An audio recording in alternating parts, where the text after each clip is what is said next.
கிறிஸ்துவுக்குள் மிகவும் பிரியமானவர்களே, இயேசு கிறிஸ்துவின் நாமத்தில் உங்கள் யாவரையும் அன்போடு கூட நான் வாழ்த்துகிறேன். இந்த நாளிலும் தேவன் நம்மோடு கூட இடைப்படுகின்ற வார்த்தை ஏசாயா 45 அதிகாரம் 23 முழங்கால் யாவும் எனக்கு முன்பாக முடங்கும், நாவு யாவும் என்னை முன்னிட்டு ஆணையிடும் என்று நான் என்னை கொண்டே ஆணையிட்டிருக்கிறேன். இந்த நீதியான வார்த்தை என் வாயிலிருந்து புறப்பட்டது, இது மாறுவது இல்லை என்கிறார். இந்த வார்த்தை இன்றைக்கு நம்மை பலப்படுத்தும்படியாய் தேவன் நம்மோடு கூட இந்த வார்த்தையின் மூலம் இடைப்படுகிறார். இந்த வார்த்தை எதை சொல்லுகிறது அப்படின்னு சொல்லி நம்ம பார்க்கும்போது, சர்வ சிருஷ்டியும் அவர்தான் தேவன் என்பதை அறிக்கையிடுகிற நாட்கள் வரும் என்று சொல்லி ஏசாயா தீர்க்கதரிசி எழுதினதை நம்ம பார்க்கிறோம். அப்போ அங்கே தேவனுடைய அதிகாரம்தான் அங்கே ஆளுகை செய்யும் என்பதை இது உணர்த்துகிறதையும் நம்ம பார்க்கிறோம்.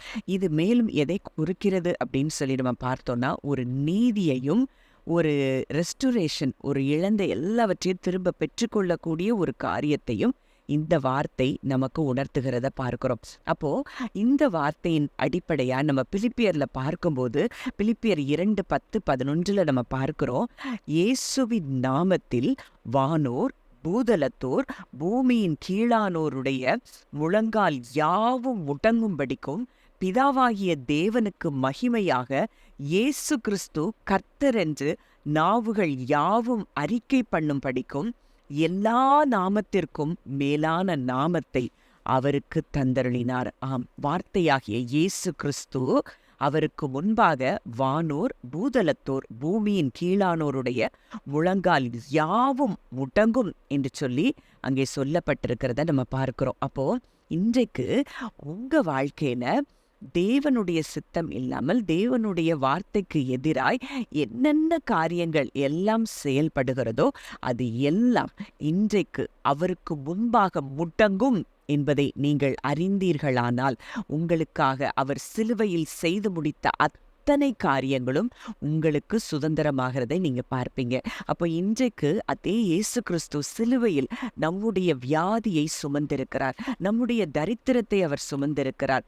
இதை நீங்கள் விசுவாசிக்கும் போது அங்கே இயேசு கிறிஸ்துவின் நாமத்துக்கு முன்பாக உங்க குடும்பங்கள்ல உங்க சரீரங்கள்ல இருக்கிற அந்த வியாதி நிச்சயமாய் முடங்கும். அந்த சத்துரு உங்க குடும்பத்துல அதற்கு மேல அவ ஆளுகை செய்ய இடமில்லை. ஏன்னா இயேசு கிறிஸ்துவை ஏற்றுக்கொண்ட நீங்கள், இயேசு கிறிஸ்து இன்றைக்கு உங்களுக்குள் இருக்கிறபடியினாலே உங்க குடும்பங்கள்ல இப்படிப்பட்ட எந்த வியாதிகளோ தரித்திரங்களோ எந்த குழப்பமான சூழ்நிலைகள் எதுவும் உங்க குடும்பங்களை ஆளுகை செய்ய முடியாது. ஏன்னா அவர் வார்த்தையாகிய கிறிஸ்து நமக்காக எல்லாவற்றையும் சிலுவையில் முடித்திருக்கிறபடியினாலே இன்றைக்கு எல்லாம் உங்கள் கால்களின் கீழ் முடங்குகிறது.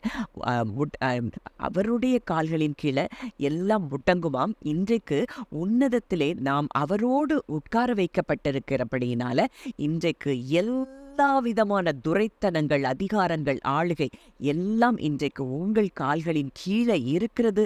அப்படிங்கிறத நீங்க விசுவாசிக்க தொடங்கும் போது, நீங்க அதை இருதயத்தில் ஆழமாய் விசுவாசித்து நீங்க அதை அறிக்கை செய்யும் போது நிச்சயமா அந்த காரியங்கள் எல்லாம் உங்க கால்களின் கீழே முடங்குகிறத பார்ப்பீங்க. அப்போ ஏசாயால சொல்லப்பட்டிருக்கு, இந்த நீதியான வார்த்தை என் வாயிலிருந்து புறப்பட்டது, இது மாறுவது இல்லை. இது எங்க புறப்படுது? யார் வாயிலிருந்து இந்த வார்த்தை புறப்படுகிறது? சர்வ வல்லமையுள்ள தேவனுடைய வாயிலிருந்து புறப்பட்ட வார்த்தை, அது நிச்சயம் நிறைவேறாமல் இருக்காது. அப்படிங்கிறதா சத்தியம். இது மாறுவது இல்லை, இது மாறப்போவதே இல்லை. அப்ப இன்றைக்கு நீங்க அந்த சர்வ வல்லமையுள்ள தேவனுக்கு நீங்கள் பிள்ளைகளாய் இருக்கிறபடியினால உங்க வாழ்க்கையின் சூழ்நிலைகள் உங்களுக்கு எதிரிடையாய் காணப்படுகிற எல்லாவற்றிலும் தேவன் உங்களுக்காக நீதி செய்கிறார் என்பதை நீங்கள் அறிந்து கொள்ள வேண்டும். எல்லா இழந்த திருடன் என்னதெல்லாம் உங்ககிட்ட இருந்து பறித்து கொண்டு போனானோ அது எல்லாம் உங்களுக்கு திரும்ப அந்த நீதி செய்யும் பொழுது இழந்த எல்லாவற்றையும், இழந்த சுகம், இழந்த சமாதானம், இழந்த சந்தோஷம், இழந்த செல்வங்கள் அனைத்தையும் நீங்க ரெஸ்டோர் பண்ணக்கூடிய அந்த நீதியை தேவன் உங்களுக்காக செய்வார் என்பதுல சந்தேகமே இல்லை. வெளிப்படுத்தல் 5:13 பார்க்கிறோம், அப்பொழுது வானத்திலும் பூமியிலும் பூமியின் கீழும் இருக்கிற சிருஷ்டிகள் யாவும், சமுத்திரத்தில் உள்ளவைகளும் அவற்றுள் அடங்கிய வஸ்துக்கள் யாவும் சிங்காசனத்தின் மேல் வீற்றிருக்கிறவருக்கும் ஆட்டுக்குட்டியானவருக்கும் ஸ்தோத்திரமும் கனமும் மகிமையும் வல்லமையும் சதா காலங்களிலும் உண்டாவதாக என்று சொல்ல கேட்டேன்.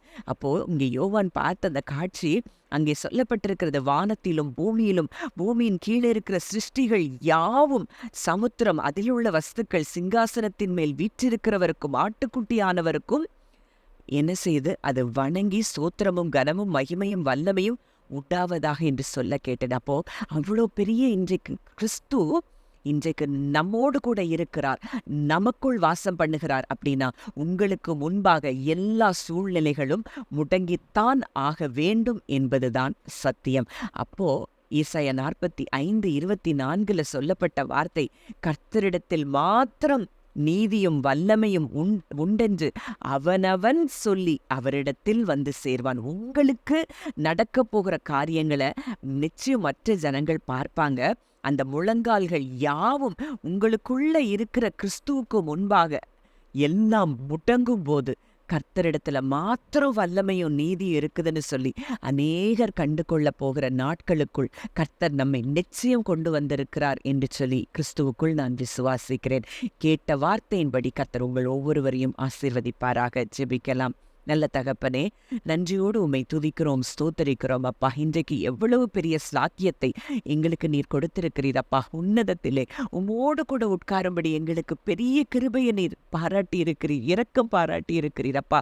இன்றைக்கு இந்த அப்பா, நீங்க எங்களுக்குள்ள வாசம் செய்கிறபடியினால அப்பா, இன்றைக்கு எங்களுக்கு எதிரடையாய் இருக்கிற எல்லா கிரியைகளும் அது உமக்கு முன்பாக முட்டங்குகிறதற்காக நன்றி செலுத்துகிறோம் தகப்பனே.